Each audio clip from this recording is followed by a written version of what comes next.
አራት ርዕሰ ጉዳዮችን ይዟል የዜና መጽሔቱ አድማጮች። ቀዳሚው የፖለቲካ ፓርቲዎችን ውይይት ይመለከታል።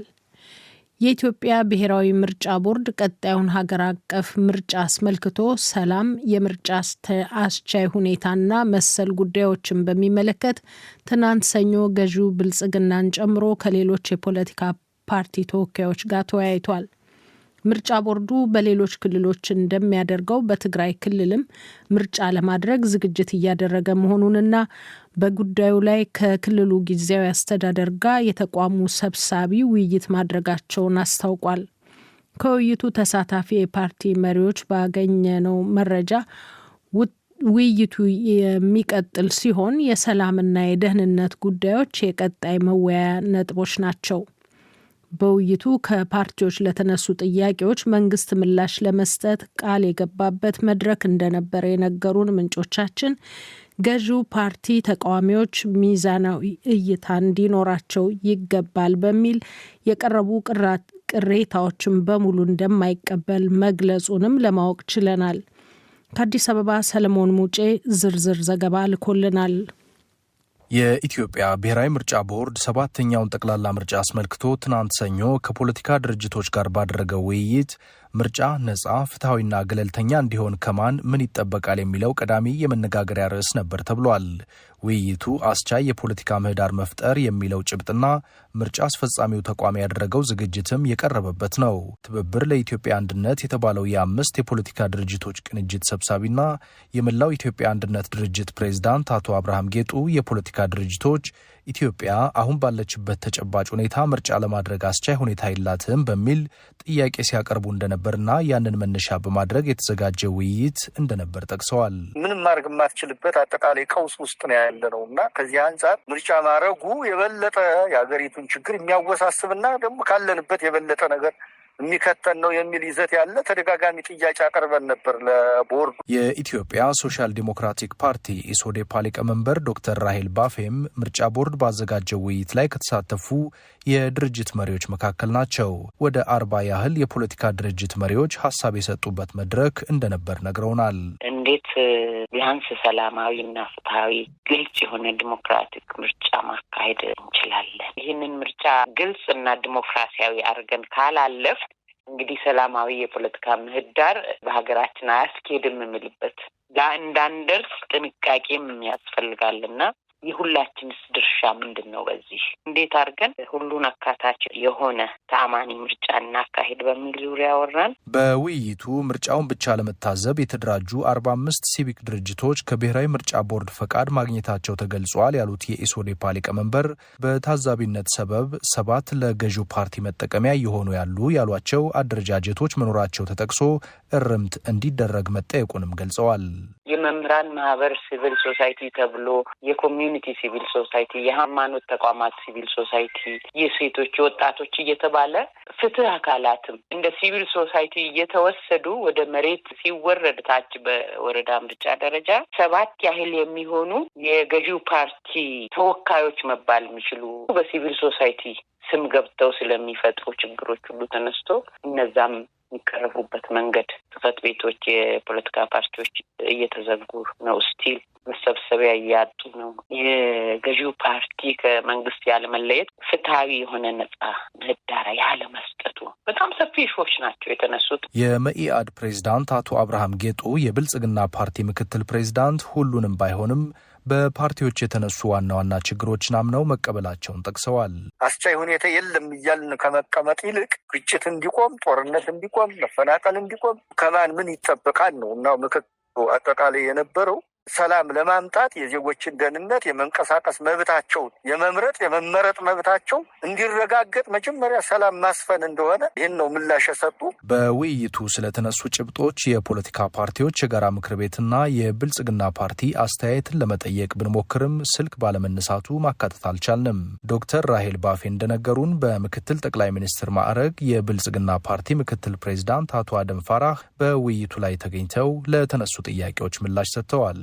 ቅቡልና ነጻነት ያለውን ምርጫ ለማካሄድ ቁርጠኝነት እንዳላቸውና እንደሚሰሩ እየሰራንም ነው የሚል አይነት የፖለቲካ ምህዳሩን ምቹ ለማድረግ ሰፊ ስራ እየሰራን ነው ብለዋል። የዲሞክራሲ ተቋማትን የማጠናከር ስራ እንሰራለን የሚል ኢትስ ቱ ሌት ኦልሬዲ እስካሁንም መጠናከር ነበረበት። የህግና ፍትህ መከበር ላይ እንሰራለን ካይንድ ኦፍ ፕሮሚስ እና ደግሞ ስራውን በገለልተኝነት ለማስኬድ ምርጫ ቦርድም በገለልተኝነት ያለ ጫና ነጻ ሆኖ በፖለቲካ ፓርቲዎችም በኩል ያለው ነገር ሚዛናዊ የሆነ እይታ ቢኖረን የሚል አይነት አጽንኦት ሰጥተው ነበር የተናገሩት። በትናንቱ መድረክ ላይ ይህንን መሳይ ውይይት ይቀጥላል ተብሏል። የሰላምና የደህንነት ጉዳዮች የቀጣይ መወያያ ነጥቦች ስለመሆናቸውም ተገልጿል። ለዲደብልዩ ሰለሞን ሙጬ ነኝ ከአዲስ አበባ። በኢትዮጵያ ከጫት ጋር በተያያዘ ልክ እንደ አልኮል መጠጥና ሲጋራ አዋጅ የተዘጋጀለት ባለመሆኑ አዳጊ ወጣቶች እድሜያቸው በአስራዎቹ ውስጥ ሆኖ ለዚህ ሱስ ይጋለጣሉ። ለዚህ ችግር ዋናው ምክንያትም በትምህርት ቤት ቅርብ ርቀት ላይ ጫት በግላጭ መሸጡ ነው የሚሉ ወገኖች አጋጣሚው ተማሪዎች በቀላሉ ለሱስ እንዲጋለጡ ያደርጋል ባይ ናቸው። አርሶ አደሮችም የምግብ ተክሎችን በማጥፋት ጫት እየተከሉ ነው ይለናል ኢሳያስ ገላው የላከው ዘገባ። ዝርዝሩን እንሆ። በ14 ዓመቱ ጫት መቃም የጀመረው ጀማል ኢብራሂም በጊዜው ከጫት ያገኝ የነበረው የደስታ ስሜት፣ ጉልበትና ንቃት የኋላ ኋላ የመማር ስራ የመስራት ፍላጎቱን እንዳሳጣው ይናገራል። በተለይም ጫት ሻጮች ለህፃናትም ለዋቂም ገንዘብ እስካመጣ ድረስ መሸጣቸው ለተማሪዎች ሱስን መቆጣጠር እንዳይችሉ እንዳደረጋቸውም ነው የሚናገረው። ጫትን መቃም የጀመርኩት በ14 ዓመቴ ነው። ተማሪ ሆነ ትልቅ ሰው ሆነ ትንሽ ልጅ ሆነ ማንኛውንም የመጣውን ሰው ብቻ ገንዘብ ማግኘታቸውን እንጂ ለትውልዱ የሚያስብ ሰው የለም። ለምሳሌ አሁን ቅዳሜና አሁን ላይመጡ ይችላሉ። ከሰኞ እስከ አርብ ግን ዩኒፎርም ለብሰው ሲገዙ አገኛቸዋለሁ። እኔ ራስ ልገዛ ሲሄድ ማለት ነው። ተማሪዎች ከእኛ ጋር ተጋፍተው ይገዛሉ። ከገበሬ ስንገዛ ማለት ነው። ለስራ ያነሳሳኛል በሚል የጀመርኩትም ከመጀመሪያም አሁንም ያንን እያልኩ ግን ለመቶ ሞክራለሁ፣ ግን አልተሳካም። በትምህርት ቤት ቅርብ ርቀት ላይ የጫት መሸጫና መቃሚያዎች ተከፍተው ታዳጊ ወጣቶችን ማስተናገዳቸው ተማሪዎች ከትምህርት ይልቅ ለሱስ ትኩረት እንዲያደርጉ አድርጓቸዋል የሚሉት የተማሪዎች የስነ ልቦና አማካሪ የሆኑት ወይዘሮ ዙፋን ተስፋዬ ችግሩ በግል ኮሌጆችና ዩኒቨርሲቲዎች ዙሪያ በስፋት ይታያል ሲሉም ይገልጻሉ። የግል ኮሌጆች ኖርማሊ 19-20 አይደለም ያቸው የግል ኮሌጆች ዩኒቨርሲቲዎች ምናምን ጋር በደንብ በቃ ትሬንዱን ታገኛለህ። የግል ኮሌጅ ዩኒቨርሲቲዎች በትምህርት ቤት አካባቢዎች ኖርማሊ ፐርፐዝሊ ይሄን እንደሚሰሩ ታውቃለህ። ስራዬ ብለው በር ላይ የጀበና ቡና ምናምን በሚል ሴንስ ከፍተው ፐርፐዝሊ እነዚህኞችን ነገሮች ነው የሚያደርጉ። በልጆችና ወጣቶች የሱስ መከላከል ላይ ከ15 ዓመታት በላይ የሰሩትና የመቋሚያ የማህበረሰብ ልማት ድርጅት መስራችና ኤክስኪዩቲቭ ዳይሬክተር የሆኑት አቶ ኤልያስ ካላዩ እንደ ሀገር በጫት ምክንያት የሚፈጠርን የትውልድ ውድቀት ለመከላከል የፍትህ ሚኒስቴር፣ የጤና ሚኒስቴር፣ አዲስ አበባ ዩኒቨርሲቲና ሌሎች በዘርፉ እውቅና ያላቸው ሰዎች አዋጅ የማርቀቅ ስራውን ጀምረን የነበረ ቢሆንም ከፍጻሜ ሳይደርስ ቀርቷል ይላሉ። ከ11-12 አዋጅ ሞዴል በጫት የሚሆን ከእርሻው ቦታ ጀምሮ እስከ መሸጣኛ ለምትለት ተጠቃሚ እስከሚል ባለበት ሁኔታ ላይ ቁጥጥር ሊደረግ የሚችልበት ለማን ይሸጣል፣ የት ይሸጣል፣ ማን ይሸጣል የሚል በሻጭና በገዢው ላይ ራሱ እድሜ ገደብን የሚጣርስ ረቂቅ ተዘጋጀት ተጀምሮ ነበር። ያንን ከሚያስተባብሩት ሰዎች ውስጥ ነበርኩ። ያም ነገር ተስፋ ሰጪ የሆነ የተጀመረ ነበረ። ስለዚህ መንገድ ሪጅን ነገር ማስቀጠል አልቻለም። ጫት እንደ ሀገር የውጭ ምንዛሬ የሚገኝበትና አርሶ አደሮችም በስፋት የሚሰሩት አትክልት እየሆነ ነው የሚሉት የግብርና ባለሙያው አቶ አሳልፍ ሀሰን አርሶ አደሮች በሰብልና በልዩ ልዩ ፍራፍሬ የተሸፈኑ ማሳዎቻቸውን በጫት የመተካት ፍላጎታቸው ከፍ ያለ እንደሆነ ነው የሚገልጹት። አሁን አርጎባን ብትሄድ መስሎ አስገነባ ነው ወደ ጫት ለመቀየር እንደውም ብዙ ትግል እያደረግን ነው። አርሶ አደሩ በተለይ ቆላማው አካባቢ ብዙ ቻሌንጅ አለ። ብልየተው ወደ ጫት ለመቀየር ፍላጎቱ አለ። መሬት ራስ ስለሆነ ማስገደደ 61 በመቶ ታዳጊ ወጣቶች ጫትና ተያያዥነት ያላቸው እጾች በኋላ ስለሚያመጡት የጤና እክል መረጃ የላቸውም የሚሉት አቶ ኤልያስ ካላዩ ጫት በትምህርት ቤትና የመኖሪያ አካባቢ መሸጡ በትምህርት ጥራት ላይም የጎላ ተጽዕኖ አለው ይላሉ። በትምህርት ቤቶች አካባቢ ላይ ጫት ቤት መከፈት እንደ ፋሽን ነው የሆነው። ህጉም እኮ አንደኛ ሊቆጣጠረው የሚገባው የት ነው የሚሸጠው የሚለው ነው።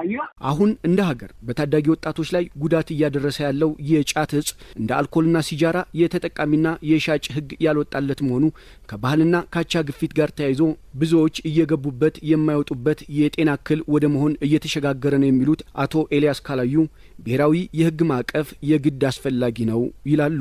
በምስራቅ አፍሪካ ላይ ደግሞ በብዙ ጫት አምራች ሀገር የሆነች ሀገር ሰፊን ቁጥር ያዘች ሀገር ጫትን ማኔጅ ልታደርግ የምትችልበት በሀገር ውስጥ ማኔጅ ልታደርግበት የምትችልበት አለመኖር የሚያስከፍለው ዋጋ አንደኛው በከባዱ የትምህርት ጥራት ይህ ማለት ነው። የህግ ማዕቀፍ ዝግጅት ያስፈልጋል። ለዶይቼ ቬለ ዘገባ ኢሳያስ ገላው።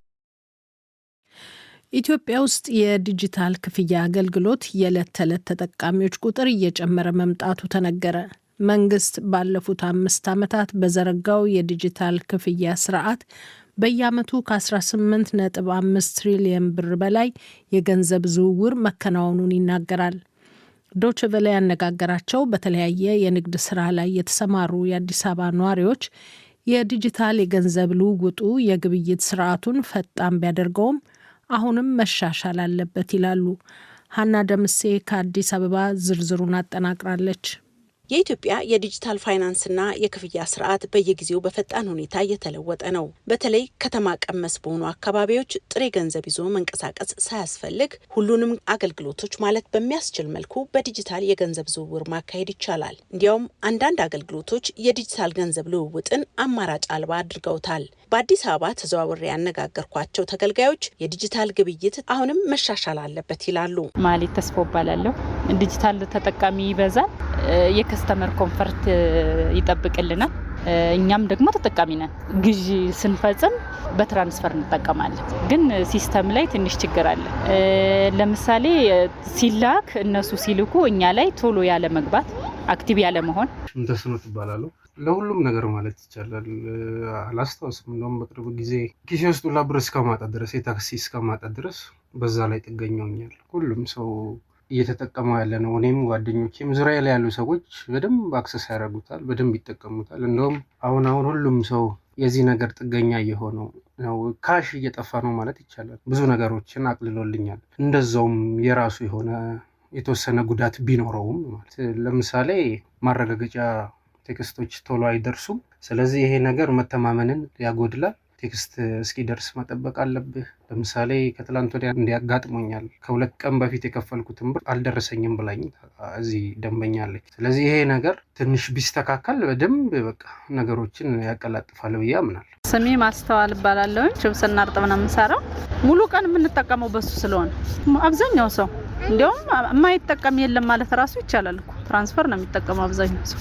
ያው ሲስተሙ አሪፍ ነው፣ ግን አንዳንዴ ደግሞ ያው ስለሚዘገይ ከከስተመሮቻችን ጋራ ትንሽ ግጭት ይፈጥርብናል። ስለዚህ ቴክስቱ ፈጣን ቢሆን የተሻለ ነው የሚሆን። የተሻለ ሳይሆን ደግሞ ግዴታም ነው። ጉልበት ከመቆጠብ አንጻር ትልቅ ፋይዳ ይኖረዋል። ካረንትሊ የተለያየ መስሪያ ቤቶች በምንሄድበት ወቅት ክፍያዎችን የምናከናውነው በዲጂታል መልክ ስለሆነ ይህ ደግሞ ትልቅ አበርክቶ ይኖረዋል ብዬ አስባለሁ።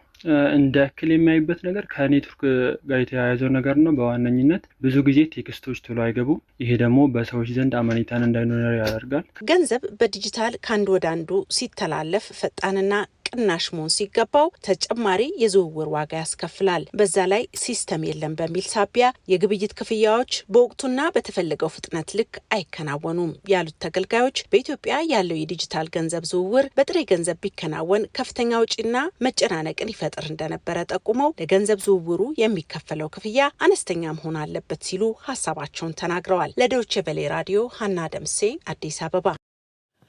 ተከታዩ ዘገባ አድማጮች የዲቪ ሎተሪ መታገድን ይመለከታል።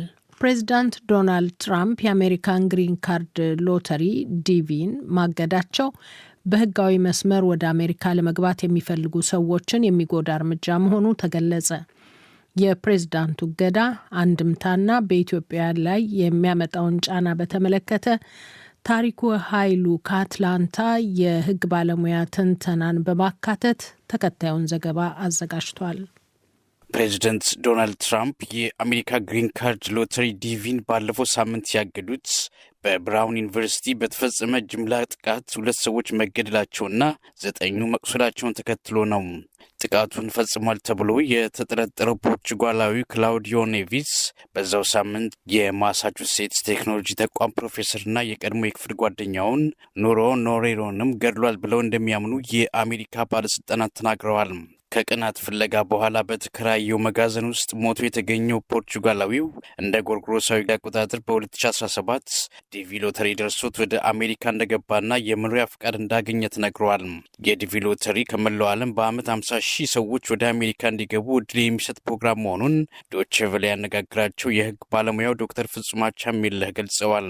የዲቪ ፕሮግራም 1990 ኮንግረስ ባወጣው ህግ ኢሚግሬሽን አክት ኦፍ 1990 በዛ መሰረት የሚሰጥ በአመት 50,000 ከመላው ዓለም በተለይ ከታዳጊ ሀገሮች የሚገቡ ዜጎችን እድል የሚሰጥ ህግ ነው። በህግ የተወሰነ 50,000 ቪዛ አለ የተቀመጠ ማለት ነው። ይሄንን ዶናልድ ትራምፕ የማስቆም መብት አለው የለውም የሚለው እንግዲህ በኋላ ፍርድ ቤት ነው የሚወስነው እንጂ አሁን ለጊዜው አስቆሞታል። ግን አንዴ በኮንግረስ የተሰጠን መብት ለማስቆም ሌላ ህግ አውጥቶ ያንን መሻር ያስፈልጋል። የኢሚግሬሽን መብት ተሟጋቾች የትራምፕ ዲቪ ሎተሪ እገዳ አንድ ግለሰብ በፈጸመው ጥፋት ብዙዎችን ኢፍትሐዊ በሆነ መንገድ የሚቀጣ ነው ሲሉ አጥብቀው እየተቹት ነው።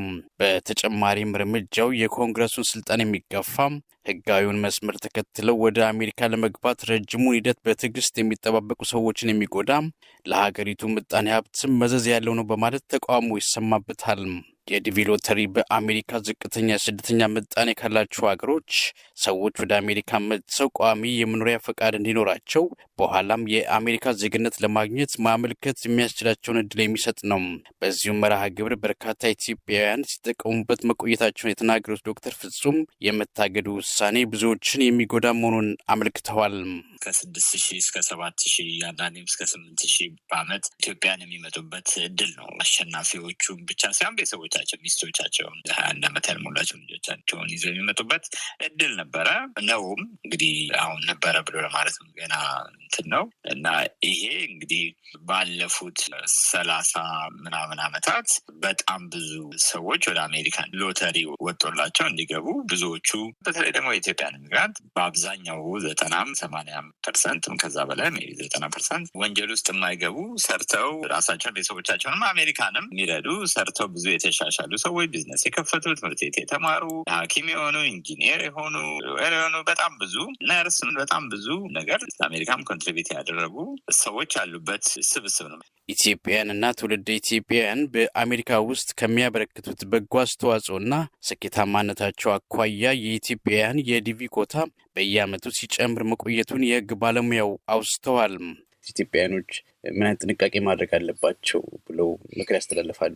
እንግዲህ እዚህ ሀገር የሚኖሩ ኢትዮጵያውያን የቲክቶከሮችን ወይም ደግሞ ዩቱበሮችን እና በተለያየ መንገድ ሶሻል ሚዲያ ላይ በትዊተርም በምንም የሚለጥፉትን የሚናገሩትን ሳይሆን በኢሚግሬሽን ጉዳይ ላይ እውቀት ያለውን ጠበቃ አናግረው ውሳኔያቸውን ቢወስኑ። ያ ለምን በተለይ በአሁኑ ሰዓት ቤተሰብ ለማስመጣት የሚሆን የወርክ ፐርሚት ለመሙላት፣ ግሪን ካርድ ለመሙላት፣ የዜግነት ማመልከቻ ለመሙላት ማን መሙላት አለበት ማን መሙላት የለበትም፣ ግሪን ካርድን ለማሳደስ ማንኛውም አይነት የኢሚግሬሽን ማመልከቻ ከማስገባታቸው በፊት ከጠበቃ ጋር መመካከር ይኖርባቸዋል። ለዶቼ ቬለ ሬዲዮ ለተጠናቀረው ዘገባ ታሪኩ ኃይሉ ከአትላንታ ጆርጂያ። ምርጫ ቦርድና የፖለቲካ ፓርቲዎች ትናንት ያካሄዱት ውይይት ኢትዮጵያ ውስጥ ጫትን የተመለከተ አዋጅ አለመኖሩ ለአዳጊ ወጣቶች በሱስ መያዝ ምክንያት ነው መባሉ፣ በኢትዮጵያ የዲጂታል ክፍያ አገልግሎት ተጠቃሚዎች ቁጥር መጨመርና የተጠቃሚዎች አስተያየት እንዲሁም የአሜሪካ ዲቪ ሎተሪ ለጊዜው መታገድን የሚመለከቱ ዘገባዎችን ያስደመጠን